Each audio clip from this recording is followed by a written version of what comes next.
Welcome to our mostly unscripted and unedited podcast. I'm Paulette Kidd, nutritionist.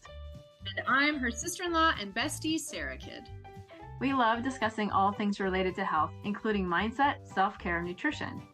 Join us as we share coffee, laughs, recipes, and random thoughts tossed in for good measure. You'll leave each conversation feeling motivated and with actionable strategies that you can use right away to improve your health and help you stop feeling fat, foggy, and fatigued. See you there. Okay, welcome back to our podcast. Hi, Sarah. Hi.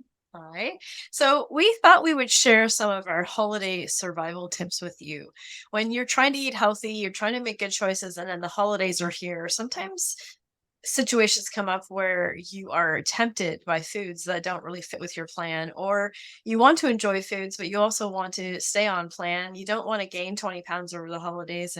And so we're going to share some of our tips and tricks for that, because I think you and I both agree that food is one of those fun things about life that, we have foods that we enjoy eating, whether it's holiday food or something else, but I don't want to feel guilty if I want to indulge in those delicious holiday foods. I think about like my mom's Christmas cookies, and I want to enjoy every single bite of those, and I don't want to limit myself. But anyhow, so we're gonna chat about that, how you can enjoy those foods and still be making progress towards your health goals.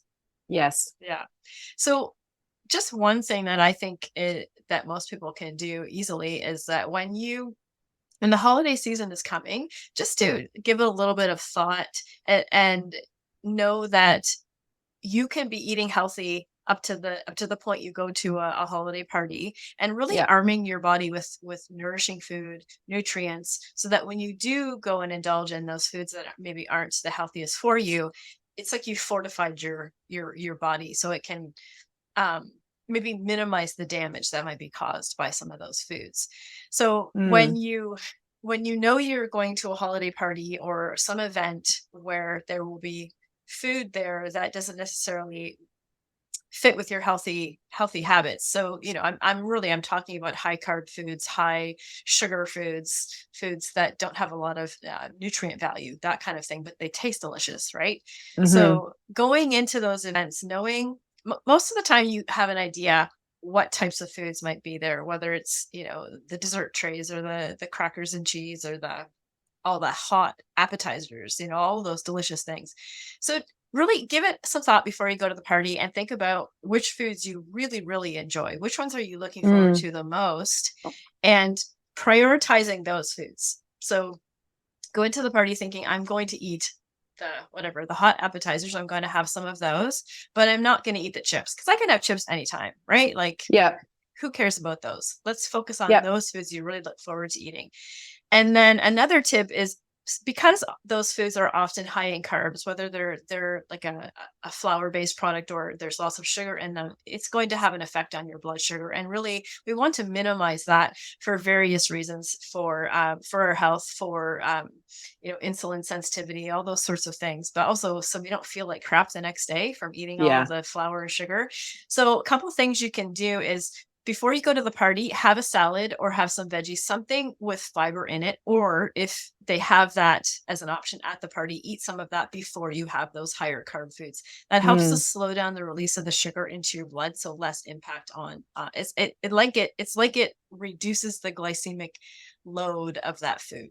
So do that first. Another thing you can do is to have a little bit of vinegar. I prefer apple cider vinegar, but it could be any kind of vinegar. So like a tablespoon in a big glass of water, and drink that before you go into that situation. That also helps to reduce the glycemic load of those foods. So less negative impact. I'm not saying that you should go and eat those foods all the time just because you had some vinegar, but we're just trying to minimize the damage so that you can enjoy those foods without feeling so crappy the next day.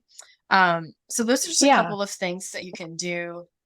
And just going into the party and with the mindset that you're not just going to eat everything because it's there. Like, it's like often when we see that display of food, it's just like, it's like a free for all, right?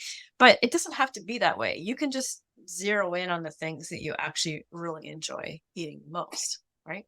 Yeah, exactly. And I think we can kind of predict a lot of times, depending on whether it's a work party that you've been to before, another Christmas or a family get together where there are some annual traditions and you know that certain people bring certain dishes.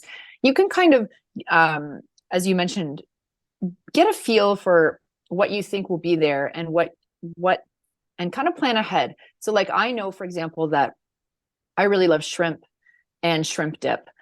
So often there is an option like that. And so that's something that I only enjoy a few different times a year. I really look forward to it. That's something that's on my plan. I know I can have that.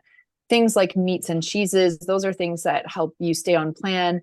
And there's usually a meat and cheese platter, like that. Veggies, there's often veggie platters with nice dips. So there's already a lot of options. I know, Paulette, you mentioned eating some vegetables first before you eat anything else, but you can be mingling with a plate of vegetables and be enjoying the sort of social food component, but you're not necessarily just mindlessly eating just all of the high sugar, Right. high carb things without thinking. Right. And the other thing is often when we're going to events like that, you're invited to bring something as well. And so even if I'm not invited to bring something that I find really helpful is to bring my own crackers. So you have an awesome recipe for seed-based crackers that are delicious. And so what I'll do often is bring them with me because I love things that go on crackers. So I love cheese. I love meat. I love pâtés and dips, like all those things that go with crackers. And so if I bring my own crackers, I know I'm on plan. I'm enjoying those things as much as I would any other time. And I don't feel like I'm even missing out on anything because I'm really not. I'm getting those crackers are delicious and they're fairly easy to make. So they can be made ahead of time. Yeah. I really like doing that. And I've actually, anytime I have brought them, people ask me about them and they want the recipe. People who aren't even looking necessarily to change the way they're eating. They just love these crackers so much.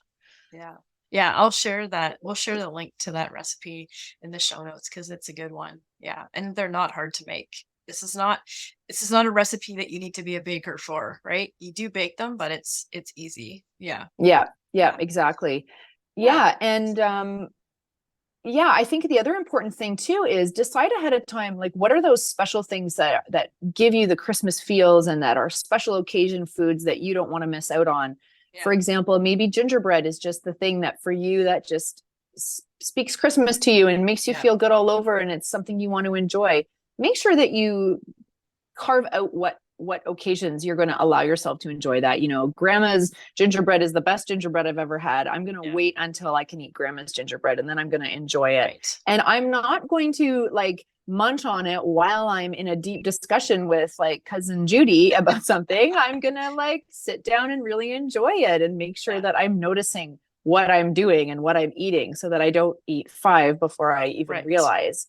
Right. And for me, anything to do with cheesecake is like something that I love and gravitate towards. I also know it's really easy to make delicious cheesecake desserts that are on plan because it lends itself well to being a low carb dessert option. So I know that if that's something I love, I can easily keep that on my plan and enjoy that without going off plan, right? And then save those things that you just can't substitute for the real thing, grandma's homemade, and just save myself for that.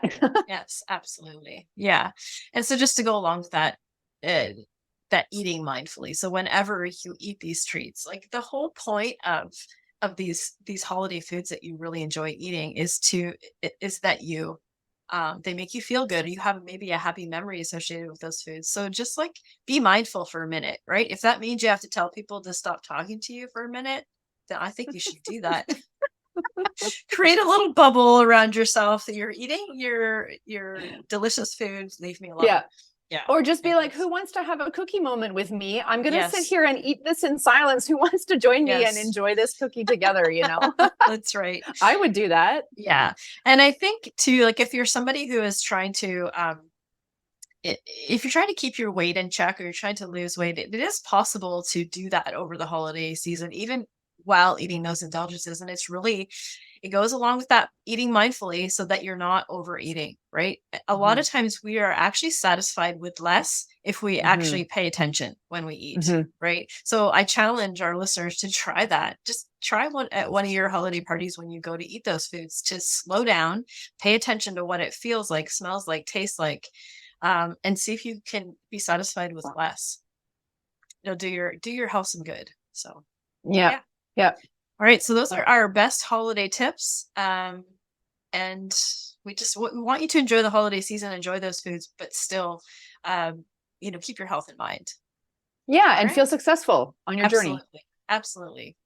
All right. So we will see you in the next podcast. Bye for now. Okay. See ya.